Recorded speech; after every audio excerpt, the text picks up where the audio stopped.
భీమవరంలో మంత్రి గొట్టిపాటి రవికుమార్ పర్యటన, జిల్లా కూటమి నేతలతో మంత్రి గొట్టిపాటి రవికుమార్ భేటీ, పట్టభద్రుల ఎమ్మెల్సీ ఎన్నికల్లో అనుసరించాల్సిన వ్యూహంపై నాయకులతో చర్చ, ఎన్నికలను సీరియస్ గా తీసుకుని కూటమి అభ్యర్థులను గెలిపించాలని, చంద్రబాబు నాయకత్వంలో జరిగే అభివృద్ధి సంక్షేమాన్ని ప్రజలకు వివరించాలి, ప్రతిపక్షంలో ఉన్నప్పుడే 3 ఎమ్మెల్సీలు గెలిచాం, నాయకుల మధ్య సమన్వయ లోపం లేకుండా చూసుకోవాలి, సామాజిక మాధ్యమాలను సమర్థవంతంగా ప్రచారానికి ఉపయోగించుకోవాలి, ప్రతి ఒక్కరూ పట్టభద్రుల ఎన్నికలను బాధ్యతగా తీసుకోవాలి, కూటమి ప్రభుత్వంపై వైసీపీ విష ప్రచారాన్ని తిప్పికొట్టాలి, ఎన్నికల కోడ్ ముగియగానే మెగా డిఎస్సిని అమలు చేస్తాం, వచ్చే విద్యా సంవత్సరం నాటికి పరీక్షలు నిర్వహించి జాయిన్ లెటర్లు కూడా ఇస్తామని తెలిపారు.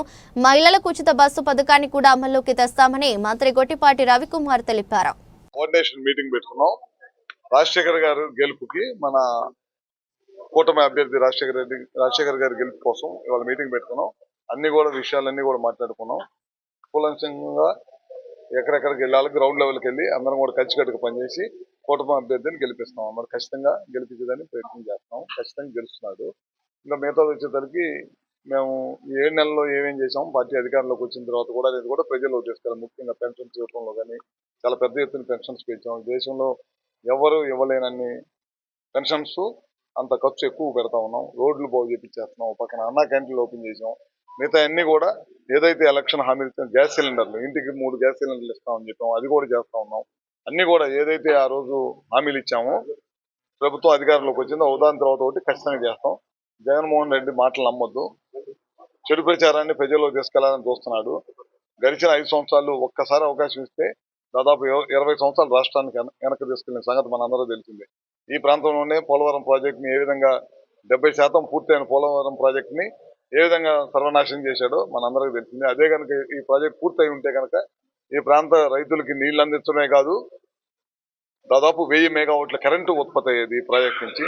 అదేవిధంగా రాజధాని నాశనం చేశాడు, సర్వనాశనం చేశాడు, అన్ని వ్యవస్థలు కూడా నాశనం చేశాడు. ఖచ్చితంగా ఇవాళ రేపు జరగబోయే ఎన్నికల్లో రాజశేఖర్ గారిని మంచి మెజారిటీతో గెలిపిస్తారని చెప్పి ఆలోచిస్తాం. కోఆర్డినేషన్ మీటింగ్ పెట్టుకున్నాం. రాజశేఖర్ గారు గెలుపుకి మన కూటమి అభ్యర్థి రాజశేఖర్ గారి గెలుపు కోసం ఇవాళ మీటింగ్ పెట్టుకున్నాం.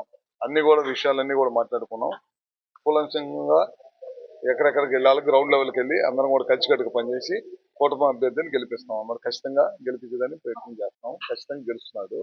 ఇంకా మిగతా వచ్చేసరికి మేము 7 నెలల్లో ఏమేం చేసాం, పార్టీ అధికారంలోకి వచ్చిన తర్వాత కూడా అది కూడా ప్రజల్లో తీసుకెళ్ళాలి. ముఖ్యంగా పెన్షన్స్ ఇవ్వడంలో కానీ చాలా పెద్ద ఎత్తున పెన్షన్స్ పెంచాం. దేశంలో ఎవరు ఇవ్వలేనన్ని పెన్షన్స్, అంత ఖర్చు ఎక్కువ పెడతా ఉన్నాం. రోడ్లు బాగు చేపించేస్తున్నాం. పక్కన అన్నా క్యాంటీన్లు ఓపెన్ చేసాం. మిగతా అన్ని కూడా ఏదైతే ఎలక్షన్ హామీలు ఇచ్చిన గ్యాస్ సిలిండర్లు, ఇంటికి 3 గ్యాస్ సిలిండర్లు ఇస్తామని చెప్పాం, అది కూడా చేస్తా ఉన్నాం. అన్ని కూడా ఏదైతే ఆ రోజు హామీలు ఇచ్చామో ప్రభుత్వం అధికారంలోకి వచ్చిందో ఉదాహరణ తర్వాత ఒకటి ఖచ్చితంగా చేస్తాం. జగన్మోహన్ రెడ్డి మాటలు నమ్మొద్దు. చెడు ప్రచారాన్ని ప్రజల్లో తీసుకెళ్లాలని చూస్తున్నాడు. గడిచిన 5 సంవత్సరాలు ఒక్కసారి అవకాశం ఇస్తే దాదాపు 20 సంవత్సరాలు రాష్ట్రానికి వెనక్కి తీసుకెళ్లిన సంగతి మనందరూ తెలిసిందే. ఈ ప్రాంతంలోనే పోలవరం ప్రాజెక్టుని ఏ విధంగా 70% పూర్తయిన పోలవరం ప్రాజెక్టుని ఏ విధంగా సర్వనాశనం చేశాడో మనందరికీ తెలిసిందే. అదే కనుక ఈ ప్రాజెక్ట్ పూర్తయి ఉంటే కనుక ఈ ప్రాంత రైతులకి నీళ్లు అందించడమే కాదు, దాదాపు 1000 మెగావాట్ల కరెంటు ఉత్పత్తి అయ్యేది ఈ ప్రాజెక్ట్ నుంచి. అదేవిధంగా రాజధాని నాశనం చేశాడు, సర్వనాశనం చేశాడు, అన్ని వ్యవస్థలు కూడా నాశనం చేశాడు.